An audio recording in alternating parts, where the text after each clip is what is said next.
பிரியமானவர்களே, கொஞ்சம் line cut ஆச்சு, மறுபடியும் தொடர்கிறேன். அன்றியும் புருஷர்கள் கோபமும் தர்க்கமும் இல்லாமல் பரிசுத்தமான கைகளை உயர்த்தி எல்லா இடங்களிலேயும் ஜெபம் பண்ண வேண்டும் என்று விரும்புகிறேன். எல்லா இடங்களிலேயும் என்ன பண்ணணுமா? எப்படி? கைகளை உயர்த்தி ஜெபம் பண்ண வேண்டும். கைகளை உயர்த்தி ஜெபம் பண்ணுகிற இந்த அனுபவம் நமக்கு ரொம்ப ரொம்ப முக்கியம். ஏன் ஆண்டவர் கைகளை உயர்த்தி என்று சொல்லுகிறார் என்றால், நான் எந்த குற்றத்திற்கும் எந்த சூழ்நிலையிலும் என் வாழ்க்கை பாதிக்கப்படக்கூடாது என்பதற்கு அடையாளமாக நம்முடைய கைகளை நாம் விரித்து தேவனை நோக்கி ஜெபிப்பது மிக மிக அவசியம். சில காரியங்கள் எல்லாம் நீங்க பாத்தீங்கன்னா, எதிரிகள் வந்து ஒரு நாட்டோடு சண்டை போடும்போது, நம்ம நாட்டோடு பாகிஸ்தான் சண்டை போடுகிறது என்றால், எதிரிகளை நாம் பிடித்து கொண்டு விட்டால் எதிரிகள் 2 கைகளை நேராக உயர்த்தி விடுவார்கள். இன்னதுக்கு அர்த்தம், நாங்க உங்களுக்கு சரண்டர் ஆயிட்டோம் அப்படின்னு அர்த்தம். we are adored before to you என்பது அதனுடைய பொருள். நாங்க யுத்தம் பண்ண மாட்டோம், நாங்க உங்களுக்கு அடிமை என்பது அர்த்தம். ஆகவே கர்த்தருடைய பிள்ளைகளாகிய நாம் 2 கரங்களையும் உயர்த்தி முழங்கால் படியிட்டு தேவனுக்கு நேராக உயர்த்தி ஜெபிக்கும் போது ஆண்டவர் அந்த ஜெபத்தை அங்கீகரிக்கிறார் என்று வேதம் சொல்லுகிறது. Praise the Lord. ஆகவே கர்த்தருடைய பிள்ளைகளாகிய நாம் நம்முடைய கைகளை ஆண்டவருக்கு நேராக விரித்து ஜெபிப்பது அவசியம்.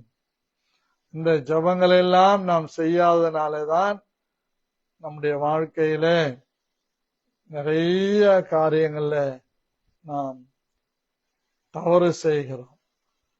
ஜெபங்கள்ல பல விதமான ஜெபங்களும் சாஷ்டாங்கமாய் படுத்து ஆண்டவர் சமூகத்திலே ஜெபிப்பது, முழங்கால் படியிட்டு அவருடைய சமூகத்திலே ஜெபிப்பது, கைகளை எப்பொழுதும் உயர்த்தி, ஆண்டவரே நீங்க இல்லைன்னா என் வாழ்க்கையில ஒண்ணுமே இல்லை என்பதற்கு அடையாளமாக நம் கைகளை உயர்த்தி ஆண்டவரை தேட வேண்டும். கர்த்தருக்கு ஸ்தோத்திரம். சங்கீதக்காரன் 28ஆம் சங்கீதம் 2வது வசனத்திலே சொல்லுகிறார், நான் உம்மை நோக்கி சத்தமிட்டு உம்முடைய பரிசுத்த சந்நிதிக்கு நேராக கையெடுக்கையில் என் விண்ணப்பங்களின் சத்தத்தை கேட்டர்களும் என்று அவர் ஜெபிக்கிறதை பார்க்கிறோம். எத்தனை அருமையான வார்த்தை! அயலானுக்கு சமாதான வாழ்த்துதலை சொல்லியும் தங்கள் இருதயங்களில் பொல்லாப்பை வைத்திருக்கிற துன்மார்கரோடும் அக்கிரமக்காரரோடும் என்னை வாரிக்கொள்ளாதே. முதல் வசனம் பாருங்க, என் கண்மலையாகிய கர்த்தாவே உம்மை நோக்கி கூப்பிடுகிறேன், நீர் கேளாதவர் போல மௌனமாய் இராதேயும். நீர் மௌனமாய் இருந்தால் நான் குழியில் இறங்குகிறவர்களுக்கு ஒப்பாவேன். நான் உம்மை நோக்கி சத்தமிட்டு உம்முடைய பரிசுத்த சந்நிதிக்கு நேராக கையெடுக்கையில் என் விண்ணப்பங்களின் சத்தத்தை கேட்டருளும். நம்ம கை எடுக்கும் போதெல்லாம் ஆண்டவர் விண்ணப்பங்களின் சத்தத்தை கேட்கிறார். அப்போ விண்ணப்பங்களின் சத்தம் கேட்கணும்னா நம்முடைய கைகளை நல்ல வானத்திற்கு நேராக உயர்த்தி விண்ணப்பம் பண்ணி ஜெபிக்கும் போது கர்த்தர் நம்முடைய ஜெபத்தை கேட்கிறார். இப்போ சங்கீதம் 88:9 பாருங்க, துக்கத்தினால் என் கண் தொய்ந்து போயிற்று. என் கண் தோய்ந்து போயிற்று. கர்த்தாவே, கர்த்தாவே, தினமும் நான் உம்மை நோக்கி கூப்பிட்டு அனுதினமும் உம்மை நோக்கி கூப்பிட்டு நேராக என் கைகளை விரிக்கிறேன். உமக்கு நேராக என் கைகளை விரிக்கிறேன்னு சொல்ற. என்ன அருமையான வார்த்தை பாருங்க. மரித்தவர்களுக்கு அதிசயங்களை செய்வீரோ, செத்து போன வீரர் எழுந்து உம்மை துதிப்பார்களோ, பிரேத குழியில் உமது கிருபையையும் அழிவில் உமது உண்மையும் விவரிக்கப்படுமோ, இருளில் உமது அதிசயங்களும் மறதியின் பூமியில் உமது நீதியும் அறியப்படுமோ. நானோ கர்த்தாவே உம்மை நோக்கி கூப்பிடுகிறேன். காலையிலே என் விண்ணப்பமுக்கு முன்பாக வரும். இப்படி ஒரு செபிக்கிறேன். அப்போ சங்கீதக்காரனுடைய வாழ்க்கையின் அனுபவம், என் துக்கத்தினால் என் கண் தோய்ந்து போயிற்று. கர்த்தாவே, அனுதினமும் நான் உம்மை நோக்கி கூப்பிட்டு உமக்கு நேராக கைகளை விரிக்கிறேன் என்று சொல்லுகிறேன். நம்முடைய விண்ணப்பங்கள் செய்யும் போதும், ஜெபங்கள் செய்யும் போதும், நம்முடைய பாவங்களை நாம் அறிக்கையிடும் போதும் கைகளை கர்த்தருக்கு நேராக உயர்த்தி செய்யும் போது தேவன் அதை கேட்கிறார். மூன்றாவதாக சங்கீதம் 99:9 வாசிக்கும் போது, நம்முடைய தேவனாகிய கர்த்தரை உயர்த்தி நம்முடைய தேவனாகிய கர்த்தரை உயர்த்தி அவருடைய பரிசுத்த பர்வதத்திற்கு நேராக பணியுங்கள். நம்முடைய தேவனாகிய கர்த்தர் பரிசுத்தம் உள்ளவர். நம்முடைய தேவனாகிய கர்த்தர் பரிசுத்தம் உள்ளவர். என்ன அருமையான வார்த்தை பாருங்க. நம்முடைய தேவனாகிய கர்த்தர் பரிசுத்தம் உள்ளவராகிறபடியால் நாம் அவருக்கு நேராக கண்களை ஏறெடுக்கணும். நம் கண்களை ஏறெடுக்கணும். நம் கண்களை ஏறெடுக்கும் போது கர்த்தர் நமக்கு பதில் கொடுக்கிறார். நம்முடைய கைகளை அவருக்கு நேராக விரிக்கும் போது கர்த்தர் நமக்கு பலன் கொடுக்கிறார். நம்முடைய வாழ்க்கையில மாற்றங்களை அவர் செய்கிறார். கர்த்தருக்கு மகிமை உண்டாவதாக. சங்கீதங்களின் புஸ்தகம் 119 சங்கீதம் 59வது வசனம். என் வழிகளை சிந்தித்துக் கொண்டு என் வழிகளை சிந்தித்துக் கொண்டு என் கால்களை உம்முடைய சாட்சிகளுக்கு நேராக திருப்பினேன். என் கால்களை உம்முடைய சாட்சிகளுக்கு நேராக திருப்பினேன்.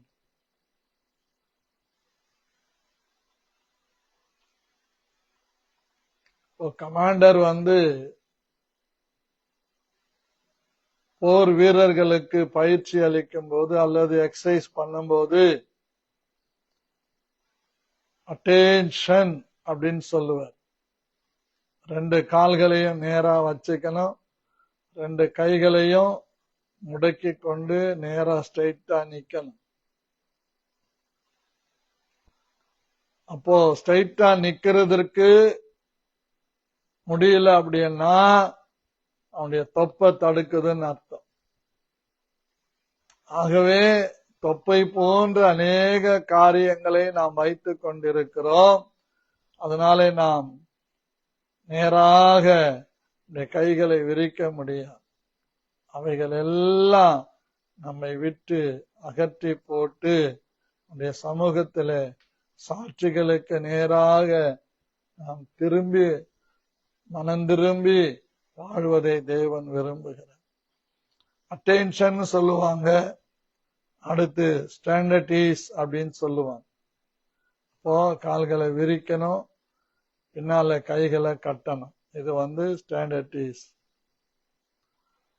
மறுபடியும் அட்டென்ஷன் சொல்லுவாங்க, நேரா நிற்பாங்க. குயிக் மார்ச் அப்படின்வாங்க.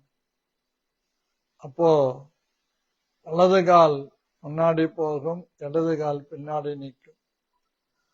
அப்படி போகும்போது அவன் சொல்லுவான் left right left right left right. அப்படி சொல்லிக்கிட்டே இருக்கும்போது கொஞ்சம் தூரத்துக்கு போன பிறகு ஒரு சத்தம் கேட்கும், ரைட் அபவுட் டர்ன். அங்க இடத்துல நின்னு திரும்பி காலை தூக்கி கீழே அடிச்சு சல்யூட் பண்ணிட்டு மறுபடியும் நடக்கணும். இதுதான் மிலிட்டரியினுடைய ஒழுங்கு. அதே போலதான் தேவனுடைய பிள்ளைகளாகிய நாம் தேவன் பக்கமாக திரும்பும் போதெல்லாம் நம்முடைய சாட்சிகளை கொண்டு அவர் சமூகத்திலே திரும்ப வேண்டும். நான்காவதாக சங்கீதம் 121:1 சொல்லுகிறது, எனக்கு ஒத்தாசை வரும். படிமா. எனக்கு ஒத்தாசை வரும் பர்வதங்களுக்கு நேராக, எனக்கு ஒத்தாசை வரும் பர்வதங்களுக்கு நேராக என் கண்களை ஏறெடுக்கிறேன். என் கண்களை ஏறெடுக்கிறேன். வானத்தையும் பூமியையும் உண்டாக்கின கர்த்தரிடத்திலிருந்து ஒத்தாசை வரும். நம்முடைய கைகளை விரித்து அவருக்கு நேராக நாம் ஜெபம் பண்ணும்போது, எனக்கு ஒத்தாசை வரும் பர்வதங்களுக்கு நேராக என் கைகளை என் கண்களை ஏறெடுக்கிறேன். அப்படி கண்களை ஏறெடுக்கணும். அப்போ வானத்தையும் பூமியும் உண்டாக்கின கர்த்தரிடத்திலிருந்து எனக்கு ஒத்தாசை வரும். என்ன ஒத்தாசை வரும்? நம்முடைய கால்களை தள்ளாட விட மாட்டார், நம்முடைய கைகளை தளர விட மாட்டார். அவர் நம்மை காக்கிறவராக உறங்குகிறவராக இருப்பார். உன் காலை தொல்லாட விட்டார், உன்னை காக்கிறவர் உறங்க.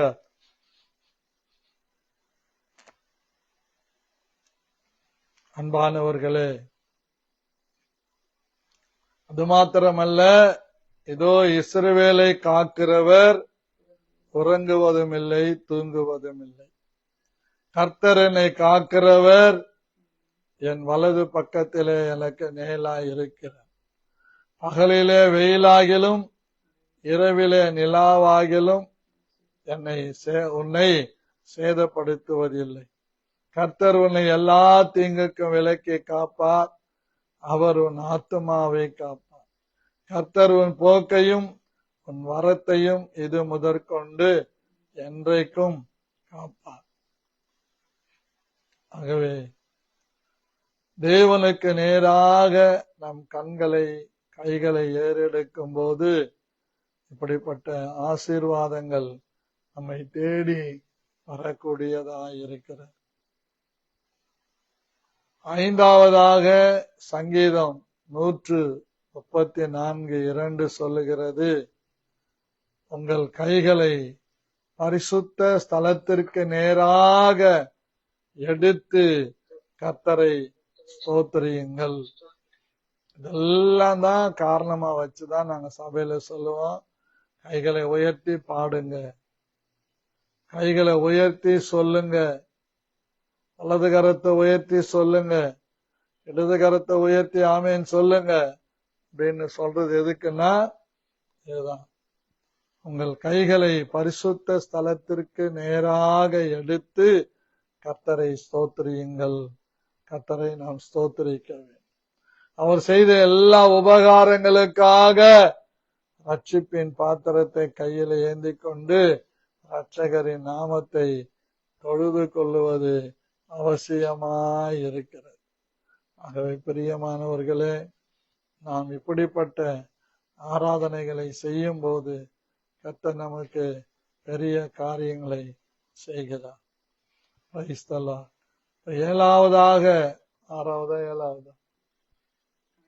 ஆறாவதாக சங்கீதங்களின் புஸ்தகம் 138 சங்கீதம் 2வது வசனம், உமது பரிசுத்த ஆலயத்திற்கு நேராக நான் பணிந்து உமது கிருபை நிமித்தம் உமது உண்மை நிமித்தம் உம்முடைய நாமத்தை துதிப்பேன். உமது சகல பிரஸ்தாபத்தை பார்க்கிலும் உமது வார்த்தையை நீர் மகிமைப்படுத்தி இருக்கிறீர் என்று 6வதாக நாம் படிக்கிறோம். தேவன் சகல பிரஸ்தாபத்தை பார்க்கிலும் வேத வசனத்தை மகிமைப்படுத்தி இருக்கிறார்.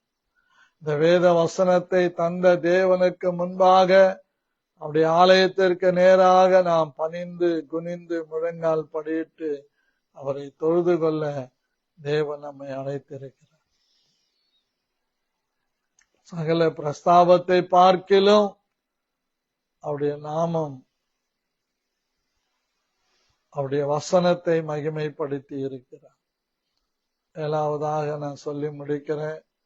சங்கீதம் 143 6வது வசனம். படியபி. சங்கீதம் 140. என் கைகளை உமக்கு நேராக விரிக்கிறேன், உமக்கு நேராக விரிக்கிறேன், வறண்ட நிலத்தை போல் வறண்ட நிலத்தை போல் என் ஆத்துமா உம்மேல் தாகமாய் இருக்கிறது. என் ஆத்துமா உம்மேல் தாகமாயிருக்கிறது. ஆம் பிரியமானவர்களே, நம்முடைய ஆத்துமா தேவன் பேர்ல தாகமாயிருக்கணும். அதற்காக எஸ்ராவை போல நம்முடைய கைகளை உயர்த்தி ஆண்டவரை தொழுது கொள்ளுவது ஒரு ஆசீர்வாதமான ஒரு காரியமாய் காணப்படுகிறது. ஆகவே என் கைகளை ஏறெடுக்கிறேன். அழகாய் சொல்லுகிறார். அந்திபலி நேரத்திலே நான் துக்கத்தோடு எழுந்து கிழித்து கொண்ட வஸ்திரத்தோடும் சால்வையோடும் முழங்கார் படியிட்டு என் கைகளை என் தேவனாகிய கர்த்தருக்கு நேராக விரிக்கிறேன். வானத்தையும் பூமியும் படைத்த கர்த்தரிடத்திலிருந்து எனக்கு ஒத்தாசை வரும் என்று சங்கீதக்காரன் சொல்லுகிறதை பார்க்கிறோம். ஆகவே நமக்கு ஒத்தாசை அனுப்புகிற பர்வதத்திற்கு நேராக நம்முடைய கண்களை ஏறெடுத்து நம்முடைய கைகளை உயர்த்தி அவரை மகிமைப்படுத்தும் போது எல்லா பக்கத்திலிருந்தும் ஜெயம் வரும். ஆகவே கர்த்தர் தாமே இந்த வார்த்தைகளை கொண்டு நம்மை ஆசீர்வதிப்பார். தொடர்ந்து நாம் ஜெபிக்கலாம். கர்த்தருடைய கரம் நம்மை வழி நடத்துவதாக.